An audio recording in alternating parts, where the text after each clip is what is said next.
अस्सलाम वालेकुम। अगर आपका रंग पीला हो रहा है या आपका पखाने का रंग जो है वो पीला है या पेशाब का रंग माल्टे रंग का है या ब्राउनिश कलर है, या आपके जिस्म पे ख़ारिश होती है, या आपको भूख नहीं लगती, पेट में दर्द रहता है, या आपको जो है इस जगह पे पेट में इस जगह पे अगर आपको दर्द रहता है, या आपको उल्टियाँ या आपको कब्ज़ है और आपकी आँखों का रंग पीला हो रहा है, तो हो सकता है आपको यरकान हो, और हो सकता है वो यरकान काला यरकान हो, जिसको हम उर्फ़ आम में हेपेटाइटिस बी के नाम से बुलाते हैं।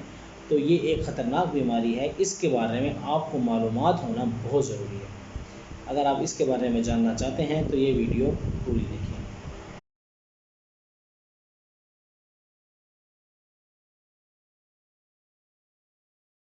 अस्सलाम वालेकुम, मेरा नाम डॉक्टर मोहम्मद एहसन मलिक है और मैं जनरल प्रैक्टिशनर और मेडिकल ऑफिसर हूँ खुर्शीद रफ़ीक हॉस्पिटल में। आज मैं जिस बीमारी पे बात करने लगा हूँ वो है काला यरकान यानी कि हेपेटाइटिस बी। हेपेटाइटिस बेसिकली हमारे जिगर की सोजिश को कहते हैं, और ये मुख्तलिफ़ वजह से इसकी वजूहात जो हैं वो मुख्तलिफ हो सकती हैं। जो इसमें आज मैं जिस वजह पे बात करने जा रहा हूँ वो है viral disease hepatitis B. Hepatitis B एक वायरस है जो हमारे जिगर की जो लेयर्स हैं उसमें सोजिश पैदा कर देता है, उसके पैरेन्काइमा में सोजिश पैदा कर देता है, इन्फ्लेमेशन कर देता है, जिसकी वजह से हमारे वो तमाम इलामात ज़ाहिर होना शुरू हो जाती हैं जो मैंने इस वीडियो के शुरू में आपको बताई हैं। अब अगर हम इसकी स्प्रेड पे बात करें कि ये फैलती कैसे है, तो ये इसका रूट जो है वो ब्लड के ज़रिए है। हो सकता है ये आपको, अगर कोई हेल्थ वर्कर है और वो सिरिंजेस का इस्तेमाल करता है, तो एक ऐसा पेशेंट जिसको हेपेटाइटिस बी है उसकी इस्तेमाल शुदा सिरिंज अगर दूसरे इंसान को लग जाए तो उससे ये फैल जाता है। इसके अलावा ये थूक के ज़रिए फैलता है। इसके अलावा ये सीमन मनी, जो ऐसे लोग जो ऐसी मिसाल के तौर पे अगर एक पार्टनर को हेपेटाइटिस बी है और दूसरा ठीक है, तो वो वाया सीमन जो है वो दूसरे पार्टनर में ट्रांसफ़र हो सकता है। ठीक है। इसके अलावा आप कटिंग करवाना चाहते हैं, दाढ़ी बनवाते हैं, वहाँ पर अगर आपने ऐसा ब्लेड इस्तेमाल कर लिया जो हेपेटाइटिस बी के मरीज़ के ऊपर पहले इस्तेमाल हो चुका है, तो वो वाला ब्लेड जो है उसके ऊपर जरासीम लग जाते हैं, और ये अनस्टेरिलाइज्ड जो मशीनें हैं, ये जो ब्लेड्स हैं, ये अगले बंदे में हेपेटाइटिस बी कॉज करने का सबब बन सकते हैं। तो आपने ऐसे जितने भी रूट हैं इन सब से बचना है। अब अगर हम इसकी तशख़ीस पे बात करें तो इसकी तशख़ीस जो है वो HBsAg एक एंटीजन है, जिसको हम उसके मुख्तलिफ़ किट्स मौजूद हैं, मुख्तलिफ़ कंपनियों की किट्स मौजूद हैं। उसमें हम एंटीजन के ऊपर जब हम उसके ब्लड के ड्रॉप डालते हैं तो हमें पता लग जाता है कि आया कि ये हेपेटाइटिस बी पॉजिटिव है या नहीं। इसके अलावा वायरल मार्कर व इलाइज़ा होते हैं। इलाइज़ा भी एक टेक्निक है जिसमें हम हेपेटाइटिस बी की तशख़ीस आसानी से कर सकते हैं। इसके अलावा हम PCR पॉलीमरेज़ चेन रिएक्शन उसके ज़रिए भी इसकी तशख़ीस कर सकते हैं। ऐसे लोगों में इसकी कम्प्लिकेशन क्या हो सकती हैं? अगर इसका इलाज बर वक्त ना किया जाए तो इसकी कम्प्लिकेशन बहुत हद तक ख़तरनाक है। हेपेटाइटिस बी आपके जिगर के अंदर सिरोसिस कर सकता है, सारे फाइब्रोसिस कर सकता है, उसका आपके जिगर को नकारा कर सकता है। दूसरी जो इसकी कम्प्लिकेशन है वो है लीवर फेलियर। जिगर आपका बिल्कुल फारिग हो सकता है, उस काम करना छोड़ सकता है।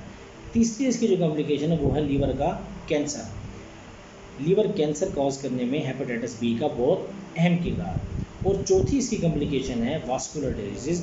आपकी जो ब्लड वेसल्स हैं उनके अंदर मसले मसाइल पैदा हो सकते हैं अगर आप जिगर की इस बीमारी में मुब्तला हैं। अब अगर आप इसके ट्रीटमेंट पे बात करें तो इसकी मुख्तलिफ़ कंपनियों की वैक्सीन जो हैं वो मार्केट में मौजूद हैं। अगर आप इसकी वैक्सीनेशन करवा लें तो आप हेपेटाइटिस की किसी भी किस्म से बआसानी बच सकते हैं। फिर भी आपको एहतियात जो है वो ज़रूर करनी होती है। अब हेपेटाइटिस बी जो है, इसके अगर हम ट्रीटमेंट पे बात करें तो इसके मुख्तलिफ़ ड्रग्स मौजूद हैं, जिसमें एंटीकवीर है, एफोस्बवीर है, लेमिवोडीन है।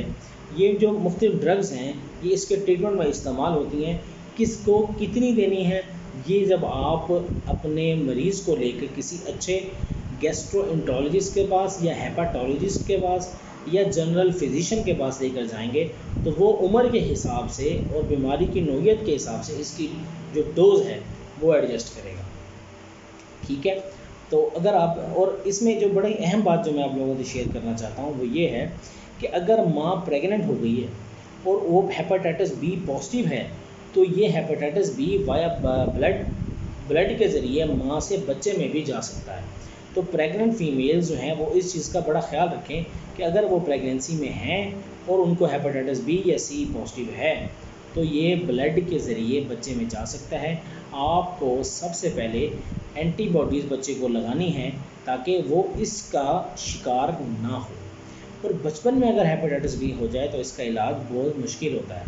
बड़े लोगों की इम्यूनिटी ज़्यादा होती है और वो खुद से भी एक्यूट फॉर्म में लड़ सकते हैं।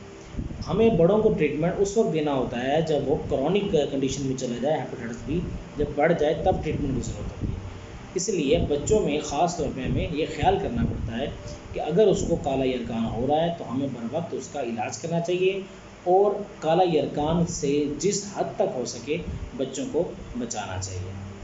मैं उम्मीद करता हूँ आपको काला यरकान के बारे में तकरीबन हर बात की समझ आ गई होगी और आप इस वीडियो को अपने सारे दोस्तों के साथ शेयर करेंगे ताकि वो भी अच्छे से काले यरकान के बारे में समझ लें।